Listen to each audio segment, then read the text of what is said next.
कराची में मेट्रोपोल के करीब पुलिस और मुजाहिरीन में झड़प के दौरान एक शख्स जाँ बहक हो गया।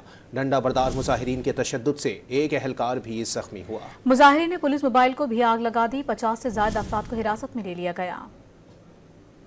शहर में दफा 144 के निफाज के बावजूद 3 तलवार से प्रेस क्लब तक निकाली जाने वाली रैली को पुलिस एहलकारों ने मेट्रोपोल के करीब रोका तो मुजाहिरीन मुश्तइल हो गए और झड़प हुई। वजीर दाखिला सिंध जिया लंजार ने अपने बयान में कहा है कि सिविल सोसाइटी और मजहबी जमात के एक ही दिन मुजाहरे की कॉल पर तसादुम का खदशा था। मुजाहरा करने वालों ने कानून की खिलाफ वर्जी की। जिन्होंने कानून हाथ में लिया उनके खिलाफ सख्त कार्रवाई होगी। ने इनको रिक्वेस्ट की कि आप मेहरबानी करके रैलियां ना निकालें जब तक हमारी शंघाई कॉन्फ्रेंस हो रही है, तो उससे मुल्क का नुकसान होगा। लेकिन ये नहीं माने, फिर भी 144 की खिलाफ वर्जी करते हुए ये शहर में घुसे हैं। वहाँ पर इन्होंने मजमे लगाए हैं, पुरतशद्दुद वाक़यात किए हैं, जिसका नुकसान सिंध गवर्नमेंट को भुगतना पड़ रहा है, सिंध की आवाम को भुगतना पड़ेगा।